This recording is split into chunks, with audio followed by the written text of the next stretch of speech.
Shalom, I greet you in the name of the Father, Son and the Holy Spirit. जय मसीह की। आपके सामने जो तस्वीर है यरूशलेम की, द सिटी, ये ओल्ड सिटी में आ जाता है जहाँ टेंपल था, हैकल थी। और इस वक्त तो टेंपल नहीं है जैसे आप शहर को देख रहे हैं, लेकिन ये ख़ास जगह जिसको आप देख रहे हैं, जिसके लिए नबूवत हुई थी, एज़ेकियल चैप्टर 43 वर्स 1 to 4 आप पढ़ सकते हैं। क्योंकि ये अभी जो जिसे गोल्डन गेट कहते हैं या मर्सी गेट कहते हैं, और हिब्रू में शार हराशाइम इसे कहा जाता है, जो ओल्ड सिटी ऑफ जेरूशलम में ये गेट को सील कर दिया गया था 1541 एडी में। यानी कि ऑटोमन सुल्तान सुलेमान ने द मैग्निफिसेंट, जिसने हुक्म दिया था, कमांड किया था कि इस गेट को बंद रखा जाए। और इस गेट में से ही खुदावंद यीशु मसीह जब एंटर हुए थे जेरूशलम में पाम संडे वाले दिन, तो इसी गेट का इस्तेमाल हुआ था। ये बड़ी खूबसूरत प्रोफेसी है जो जिसको आप डिटेल में पढ़ सकते हैं। और अब की बार हम जो गार्डन ऑफ गेथसेमनी है, यूजुअली हम जाते हैं, आपने देखा है, जहाँ church of all Nations church है, तो उसके ऑपोजिट ये गार्डन जो है हमें बहुत ही उस ओरिजिनल टाइम की में जो जिस तरह का वो बाग होगा, गार्डन ऑफ गेथसेमनी था, ये फील देता है कि इस तरह का होगा। क्योंकि ना तो सामने कोई बिल्डिंग है, एकदम प्लांट्स लगे हुए हैं, ट्रीज़ लगे हुए हैं, तो इस किस्म का लॉर्ड जीसस के वक्त में बाग होगा, गार्डन होगा, जहाँ खुदावंद अपने शागिर्दों को लेकर जाते हैं और उसके बाद इसी बाग में जो है वो पकड़वाए जाते हैं। So it was really nice to visit another site opposite garden of Gethsemane. हम जो यूजुअली जिसमें जाते हैं ये बिल्कुल उसके ऑपोजिट है। और हमारे गाइड ने जो ख़ास इसकी चाबी ली, स्पेशल की, खुलवाया गया इस गार्डन को, तो यहाँ एकदम हमें महसूस हो रहा था, हाँ, जब लॉर्ड जिस गार्डन में आए होंगे तो इस किस्म का होगा। इससे जब बाहर चल कर आते हैं तो ऑल नेशन चर्च जो देख रहे हैं आप मेरे सामने, इसके अंदर हम जाते हैं, विज़िट करते हैं, और इसी के अंदर जो गार्डन है मोस्टली जो बिलीवर्स, जो हम लोग जितने भी टूर करते हैं, जाया करते हैं। लेकिन अब की बार हमने ऑपोजिट में जो गार्डन था, जो एक्चुअल आपको फील देता है कि कैसा उस वक्त का गार्डन और माहौल होगा।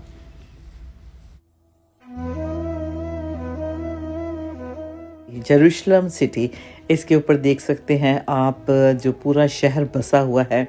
और इसमें फर्स्ट और सेकंड टेंपल जिसको बनवाया गया था, और इसकी डिटेल्स आप पढ़ सकते हैं फर्स्ट किंग्स चैप्टर 6 वर्स 1 में। इसकी जो कंस्ट्रक्शन की टाइमिंग बताई गई है, the 480th year after the people of Israel came out of the land of Egypt, जब मिस्र की गुलामी से निकल कर आए तो ये बना।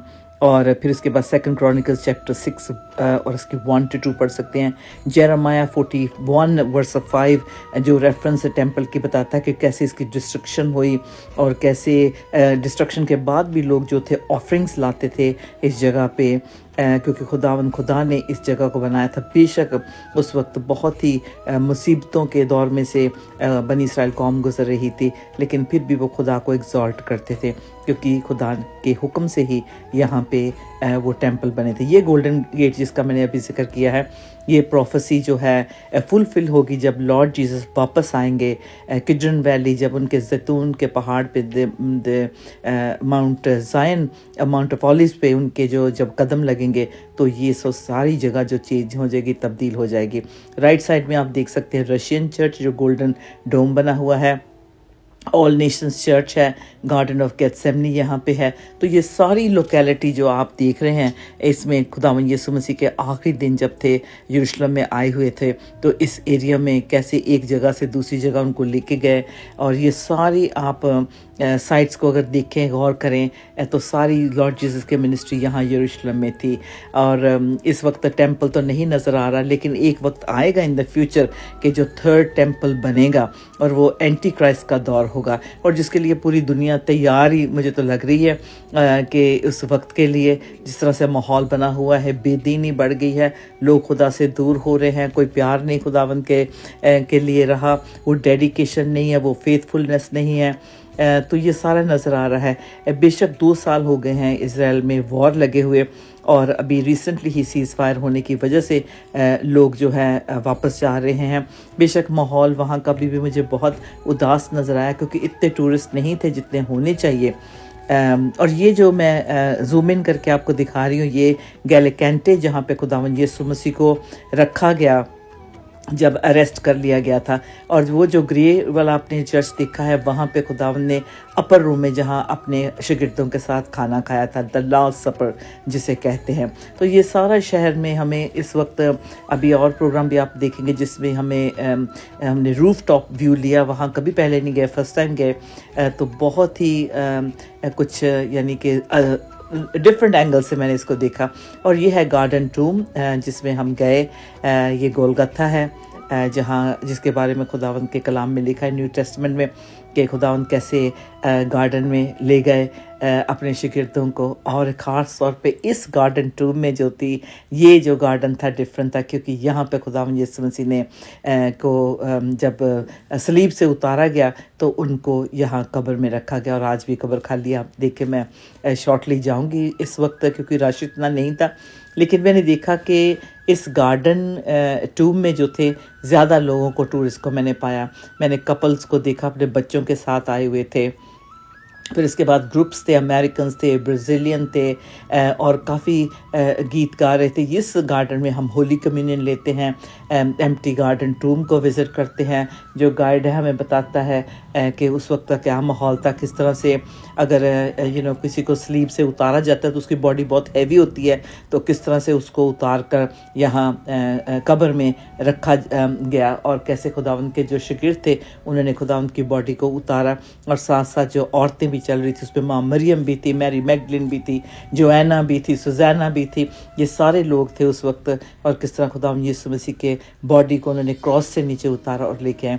ये कहते हैं कि वो ऑलिव प्रेस, ये क्योंकि गार्डन इस तरह का था, बहुत बड़ा इसमें रेजर्वे था, पानी जिसमें रखा जाता था। और ये यहाँ पे ऑलिव्स यानी कि जैतून को क्रश करके यहाँ पे तेल तैयार किया जाता था। तो ये सारा गार्डन जो था एक बड़ी रिच इंसान का था, आदमी जो ओनर था। और उसने ये जो टूम्स में उन दिनों में जो थे मुर्दों को दफनाया जाता था, तो ये टूम भी जो थी बहुत फ्रेश थी, फ्रेश रॉक से इसको चिज़ल किया गया था, बनाई थी। और जब तक कहते हैं कि मुर्दा जो जिसको दफनाना होता था उसका साइज़ नहीं पता होता था, इसलिए तो उसके लिए वो स्लैब तैयार नहीं करते थे। और जब it could be a child, it could be female और मेल, उस तरीके से। खुदा बीजे खुदा पाक, तेरे शुक्र, तेरी तारीफ करते हैं खुदा, हम तेरा शुक्र करते हैं खुदा। हम तूने सारे हमारे गुनाह अपने ऊपर ले लिए, तो सलीब पे गया खुदा, हमारी खातिर जान दी और खुदा तीसरे दिन मुर्दों में से जी उठा। तेरा शुक्र, तेरी तारीफ करते हैं यीशु के नाम में, आमीन। मुक़द्दस कलाम हमें बताता है कि गार्डन टूम की जो वर्स मिलती है यूहन्ना 19 और 41 में। And also there are many other verses found in the gospels like John, Matthew, Luke, इनमें भी आप देख सकते हैं। और यहाँ लिखा कि एक गार्डन था और उसमें एक न्यू टूम थी, जैसे टूम मैंने बताया कि कब्र थी जहाँ पे खुदावंद को क्रूसीफाई होने के लिए जब गए तो उसके बाद उनको यहाँ पे बैरी किया गया। और इस जगह को यूहन्ना 19 और 39 to 41 वर्स में बताया जाता है कि जोसेफ ऑफ एरिमथिया और निकोडीमस जो थे उन्होंने इस गार्डन टूम में खुदावंद यीशु मसीह को रखने में यानी कि उनकी बॉडी को प्लेस करने में मदद की थी। और अंजीलें हमें बहुत क्लियरली बताती हैं, ज़रूर अपने टाइम में पढ़ी है। मैं बिल्कुल उस टूम के अंदर हूँ और आपने देखा कि जो लेफ़्ट साइड वाली टूम जो जगह है वहाँ पे खुदावंद यीशु मसीह को रखा गया था।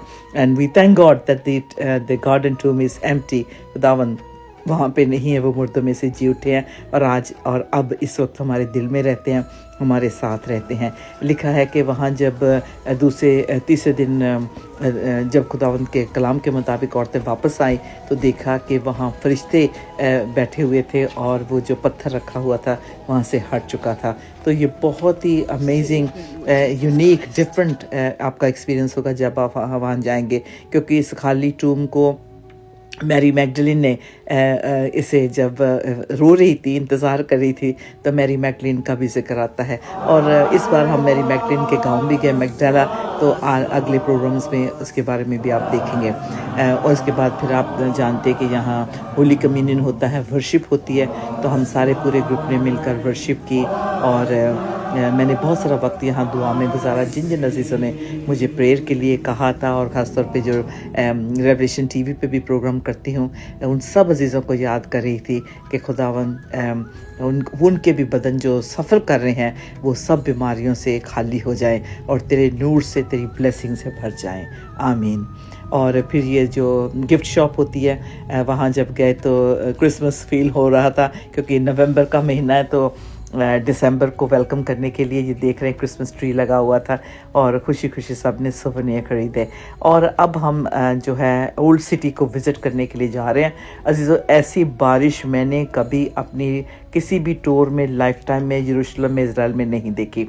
और ये जो गेट है, मैंने इसलिए तस्वीर इसकी लगाई कि यहाँ पे ज़्यादातर जब आप देखते हैं कि अटैक्स होते हैं सोल्जर्स के ऊपर, तो यहाँ पे बहुत सारा वो खून खराबा होता है। So we have to be very very careful, क्योंकि यहाँ आर्मीनियन क्वार्टर है, मुस्लिम क्वार्टर है, फिर जूइश क्वार्टर है, क्रिश्चियन क्वार्टर है। 4 क्वार्टर्स में ये तब्दील है ये शहर।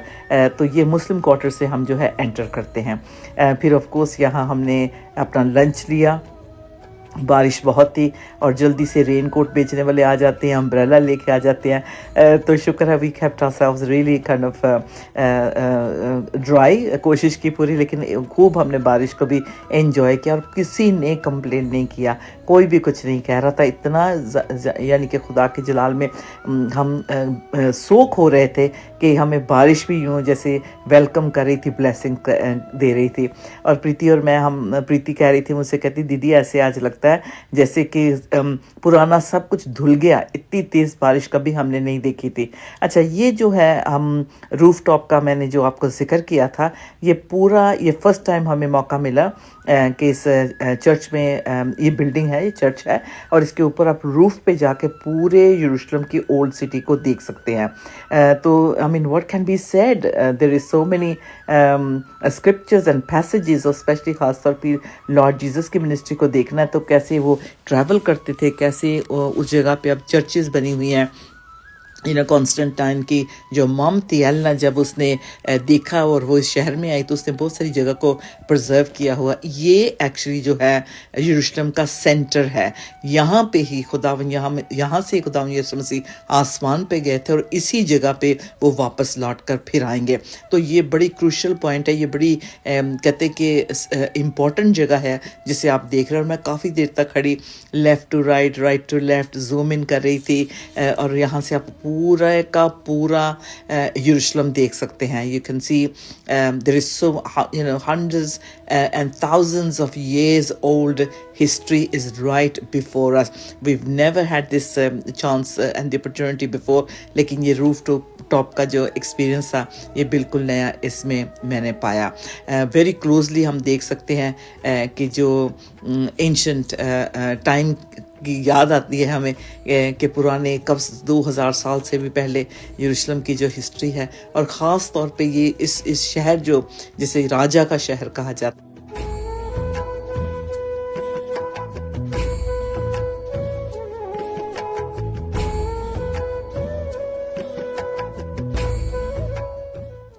खूबसूरत तो शहर लग ही रहा था और बहुत सारी डीप हिस्ट्री बहुत कुछ बता रही थी, लेकिन मैं रुक कर यही सोच रही थी कि यरूशलेम के बारे में बाइबल में बहुत कुछ लिखा हुआ है, लेकिन जिस वक्त में हम एंटर हो रहे हैं या एंड टाइम्स की जब हम बात करते हैं तो बहुत सारी ऐसी नबूवतें हैं जो यरूशलेम को लेकर लिखी गई हैं। ख़ास तौर पे ज़करिया नबी फरमाते हैं लूका के अंजील में, यानी कि ओल्ड टेस्टामेंट न्यू टेस्टामेंट में दोनों जगह पे ज़करिया 12:3 तो डिस्क्राइब करता है कि यरूशलेम जैसे इमूवेबल रॉक, जैसे इसको कोई हटा नहीं सकता, ये ऐसा यरूशलेम शहर है जिसके ख़िलाफ़ बेशक बहुत सारी कौमें आई, अटैक किया, हर्ट किया, लेकिन फिर भी ये शहर आज भी कायम और दायम है। ज़करिया 14 में बताया जाता है कि यरूशलेम will be attacked by many Nations, बहुत सारी कौमें इसको लताड़ेंगी, इसको बर्बाद करने की कोशिश करेंगी, लेकिन खुदावन जो है खुद उठेगा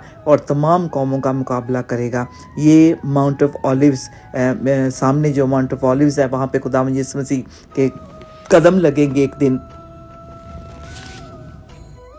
खुदावन के कदम लगेंगे। ये सोचकर मेरा दिल खुशी से भी भर रहा था और साथ साथ उदास हो रहा था कि बहुत सारे लोग इस नबूवत पे गौर नहीं करते, नहीं जानते कि जो मसाया खुदावन यीशु मसीह जो है वो यरूशलेम से ही में आएंगे और जो तमाम दुश्मन है, जो आर्मीज ऑफ द एनिमी है, वो इसे घेर लेंगे। एक दिन शहर को जो है ये फौजों से घेर लिया जाएगा। ज़करिया 12:3 में लिखा है, on that day when all the Nations of the earth gather against her, जब तमाम कौमें इस शहर के खिलाफ इसको घेर लेंगी, I will make Jerusalem a heavy stone for all the people, all who would heave it away will be severely injured। खुदा ने कहा जो भी कौम इस शहर के खिलाफ आएगी, जितनी भी कौमें आएंगी, बहुत सारी कौमें मिलकर इस पे अटैक करने के लिए आएंगी, तब खुदा कहता कि मैं उनका सामना करूंगा, उनका मुकाबला करूंगा और वो शिकस्त पाएंगे और वो हार जाएंगे और वो भाग जाएंगे। ज़करिया की किताब में तो बहुत क्लियरली ये नबूतें जो प्रोफेसीज हैं ये फुलफिल होंगी फ्यूचर में। ज़करिया 14:1-21 में लिखा है, God will gather all nations to fight against यरूशलेम। खुदावन खुद इन कौमों को, जो गैर कौमों को इस शहर के खिलाफ, यरूशलेम के खिलाफ लेकर आएंगे और वो लड़ेंगे, वो जंग करेंगे और यहाँ तक कि ये शहर वो ले लेंगे। जो लड़ने के लिए आएंगे वो इस पे कब्जा कर लेंगे। The city will be taken, लिखा है खास तौर पे यरूशलेम शहर को वो बेकब्जा कर लेंगे। But the Lord will fight against those Nations, इंसान नहीं लड़ेगा जंग, उस आखिरी जंग को खुदावंद खुद, लश्करों का रब, आसमान पे रहने वाला खुदा, जिंदा खुदा, लॉर्ड जीसस के जो एबा है, फादर है, वो कहते हैं मैं खुद जंग लड़ूंगा। यीशु आएंगे वो जंग लड़ेंगे।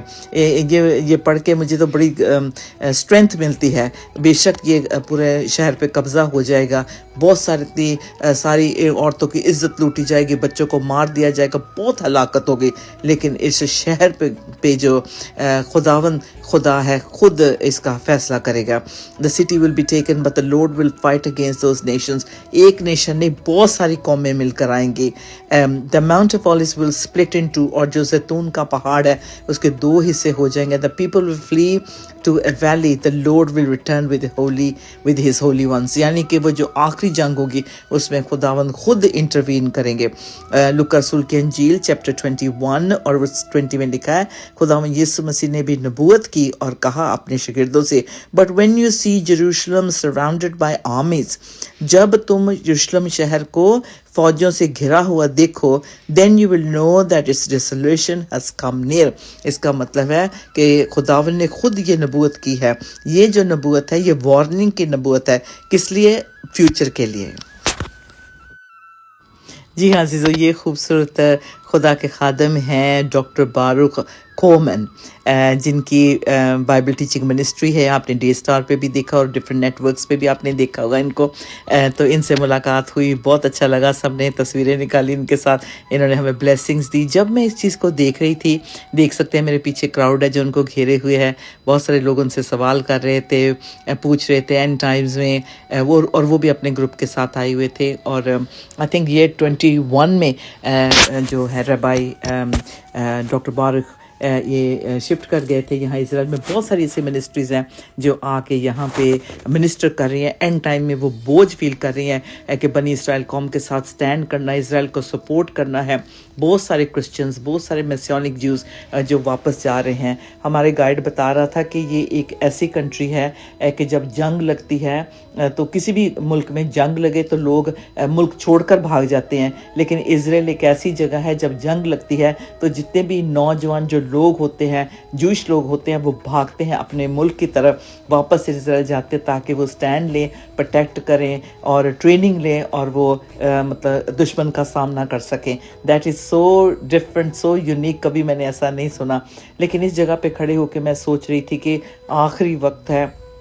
और रबाई से बारूक से जब मुलाकात हुई तो मैंने कहा खुदावंद आप कुछ कह रहे हैं इसमें, जब मुकद्दस लोग एक साथ मिलेंगे तो वो यरूशलेम की सलामती की दुआ चाहेंगे। और जो कौमें अभी तक दुश्मन बनी हुई हैं खुदावंद के लोगों की या इजराइल के लिए जो नफ़रत दिखा रही है, हालांकि जितनी कौमें नफ़रत दिखा रही हैं वो जूइश प्रॉफिट्स की तालीम को ले रही हैं। वो जूइश प्रॉफिट्स हैं जिनके ऊपर बेस्ड है उनकी बुक्स, जो तालीम है, लेकिन फिर भी वक्त के हिसाब से उनको समझ नहीं आ रही, लेकिन खुदा का कलाम कहता है कि एक दिन ऐसा वक्त आएगा कि उनको सारी बातें समझ आएंगी।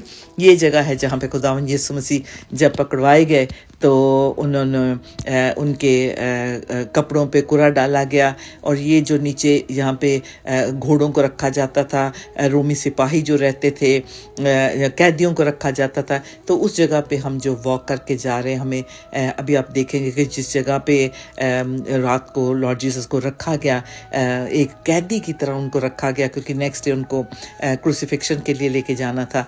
तो यहाँ पे जो सिपाही लोग, तो फौजी ये कहते हैं कि रोमन सोल्जर्स बैठकर जो थे वो गेम्स खेलते थे उस वक्त की, क्योंकि वो बोर हो जाते थे और आपस में वो गेम्स खेलते थे। तो ये वो जगह है जहाँ पे खुदावंद यीशु मसीह को रखा गया, और कैसे उस रात जो सिपाही थे शायद आपस में गेम खेलते होंगे। तो ये वो इस ग्लास के नीचे देख सकते हैं, ओरिजिनल उस वक्त की ये गेम बनी हुई है।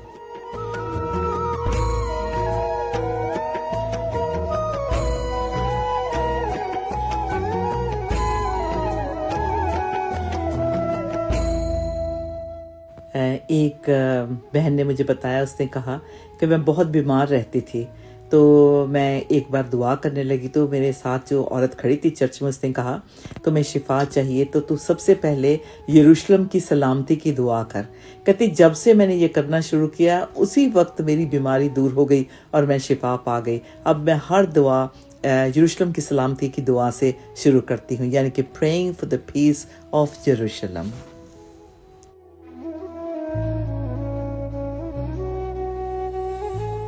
Walking with us. I'll see you just around the corner shortly. Stay tuned. God bless you. Shalom, shalom.